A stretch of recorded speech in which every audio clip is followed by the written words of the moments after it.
साथी नमस्कार, स्वागत करते हैं आप सभी का आपके अपने YouTube चैनल में। 69,000 शिक्षक भर्ती उत्तर कुंजी प्रकरण के साथ एक बार पुनः मैं आप सभी के बीच में उपस्थित ऑर्डर अपडेट के साथ 3 ऑर्डर और तीनों ऑर्डर पे चर्चा होगी। संपूर्ण मामले पे आप सभी को जानकारी मैं दूंगा, तो बने रहिएगा वीडियो के अंत तक। यहाँ से देख लेते हैं। सबसे पहले आज के कंटेम्प्ट की बात कर लेते हैं। एक ऑर्डर ये आ गया है, इसकी जानकारी भी आपको हो गई होगी और मैंने बताया भी था। कोर्ट नंबर 10 में लगा था ये मामला 233 अब 2022। उपेंद्र कुमार दयाल के नाम से पड़ा हुआ था ये कंटेम्प्ट। और इसके बाद यहाँ पे अधिवक्ता महोदय माननीय रमेश कुमार तिवारी जी, माननीय राहुल कुमार मिश्रा साहब, और इसके बाद आपका मामला जो था ये लगा था माननीय रोहित रंजन अग्रवाल साहब की बेंच में ये मामला लगा था। और एक छोटा सा ऑर्डर, लेकिन इस छोटे से ऑर्डर में बहुत कुछ का मतलब ये सरकार को नोटिस करना, उनको बताना कि आप अब तक इस पे किस प्रकार से कोई चीज़ें काहे नहीं की है, वो सारी चीज़ें आपको बतानी है। उसके लिए उनको टाइम बॉन्ड किया गया।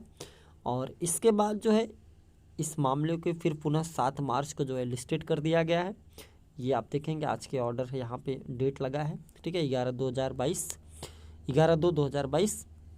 तो कुल मिला जुला के जो चीज़ें हमने आपको इसके पहले बताई थी वही चीज़ें आपके आदेश में, आप इसको चाहेंगे तो पढ़ लेंगे। ठीक, अब बात करते हैं दूसरे आदेश पे। दूसरे आदेश की अगर मैं बात करूं तो देवेश और घनश्याम के नाम से पड़ी हुई याचिकाएं हैं।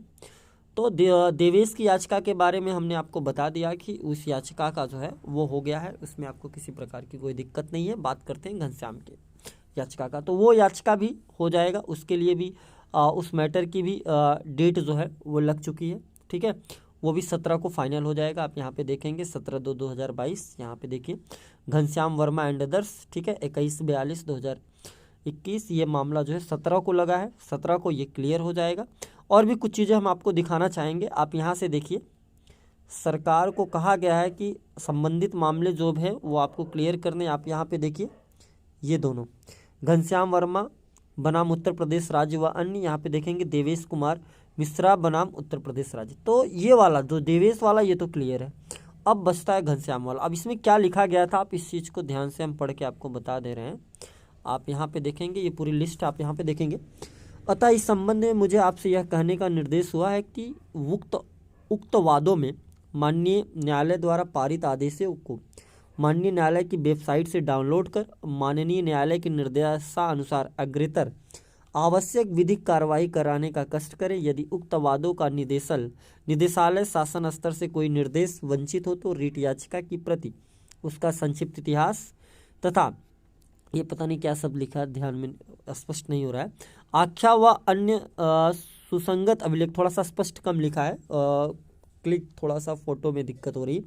निदेशालय प्रयागराज एवं इस कार्यालय तथा शासन को भी उपलब्ध कराने का कष्ट करें तथा निदेशालय शासन से समन्वय स्थापित कर प्राप्त निर्देशों के अनुसार प्रकरण की में प्रतिशपथ पत्र अनुपालन का शपथ पत्र दाखिल कराते हुए प्रकरण में प्रभावी पैरवी कराना सुनिश्चित करें। इसके अतिरिक्त आपसे यह भी अपेक्षा कि आप स्वयं अपने स्तर से भी प्रतिदिन माननीय न्यायालय की वेबसाइट से बेसिक शिक्षा विभाग के विरुद्ध योजित वादों को सूची प्राप्त कर उसमें पारित आदेश डाउनलोड कर माननीय न्यायालय के द्वारा पारित आदेशों के अनुपालन में उक्तवत कार्रवाई कराने सुनिश्चित करें। तो ये आदेश भी है, देख लीजिए शासन स्तर से, कि जो लंबित मामले हैं बेसिक विभाग के सरकार के खिलाफ, उस पर जो है उसको संज्ञान में लेते हुए वो कराए। तो इस लिस्ट में आप देखेंगे, आप दोनों जो लिस्टें हैं देवेश और घनश्याम वो दोनों हैं। तो देवेश का मामला जो है वो क्लियर है, देवेश वाली याचिका, घनश्याम वाली भी याचिका क्लियर हो जाएगी।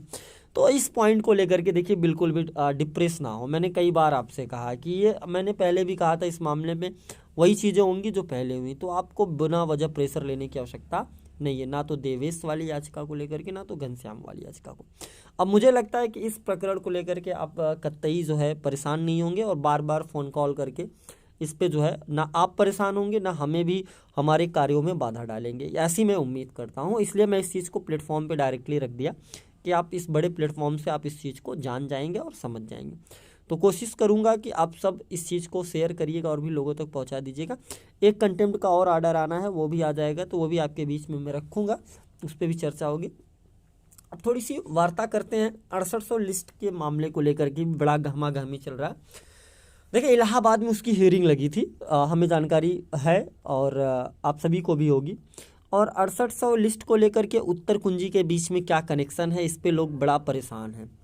देखिए उत्तर कुंजी का मामला और 6800 लिस्ट के मामले में बहुत फ़र्क है। सवाल यह है कि 6800 का जो मामला है वो न्यायालय के आदेश के बाद नहीं आया है, वो माननीय सरकार के आदेशानुसार आया है।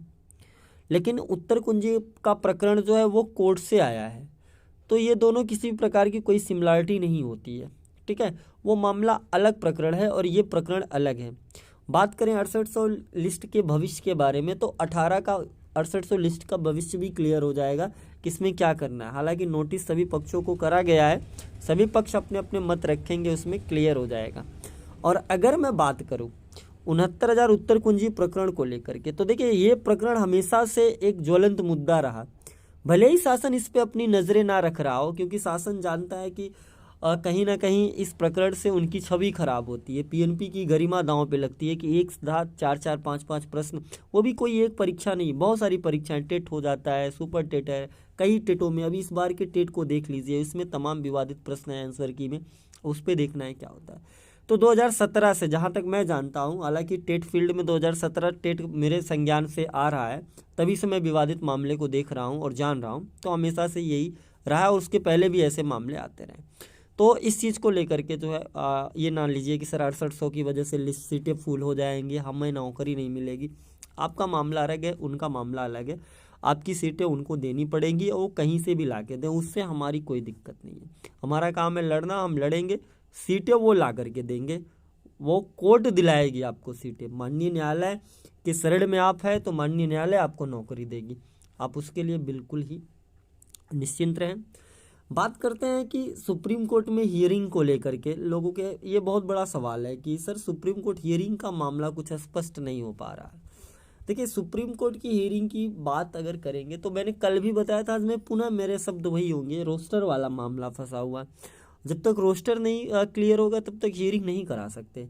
आपकी याचिका फाइल है, उस पर जो भी वो चीज़ें होती हैं, नंबर वंबर जो भी है, वो बहुत सारी चीज़ें टीम के पास है, हमारे पास है, सीक्रेट रूप से रखा गया है। मैंने उसको सोशल मीडिया पे नहीं रखा, क्योंकि सरकार देखिए अपनी रणनीतियों से अगर काम करती है तो हमारा विचार है कि हम अपनी रणनीतियों से काम करें, तो इसलिए उसको नहीं रखा गया।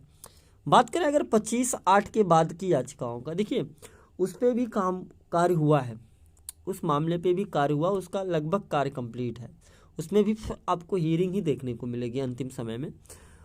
थोड़ा डिले होने का कारण कुछ होता है कि जैसे फिजिकल हियरिंग और वर्चुअल हियरिंग को लेकर के मामले चल रहे थे अभी तक, और उसके बाद फिर अभी मामला ये कि देखना है अनुरूप बेंच मिल जाए, क्योंकि बेंच का अनुरूप का मतलब होता है अपने अकॉर्डिंग कुछ चीज़ें होती हैं, तो वो चीज़ें सोच करके ही केस को दायर करा जाता है, याचिका लगवाई जाती है, इसके बाद सुनवाई कराई जाती है।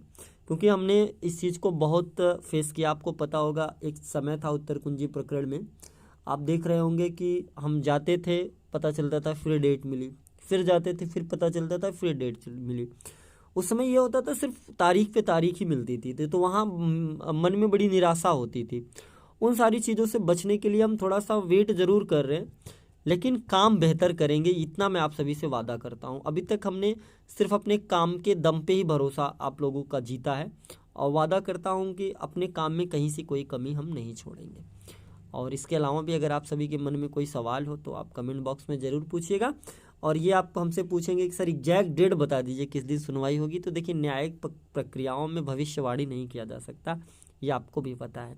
मैंने कहा था कंटेम्प्ट में सुनवाई हो सकती है, लेकिन ये डेट नहीं क्लियर था कि इसी डेट को हो जाएगी। जब हमें लिखा हुआ मिल गया कि हाँ इस डेट को होगा, तो हमने आपके सामने रख दिया था। तो ये चीज़ें होती हैं। तो आपके और भी सवाल अगर होंगे तो कमेंट बॉक्स में आज छोड़िएगा, हम आपके जवाब देंगे, आपसे रूबरू होंगे, मिलते रहेंगे आप सभी से। तब तक के लिए आप सभी साथियों का शुभ रात्रि।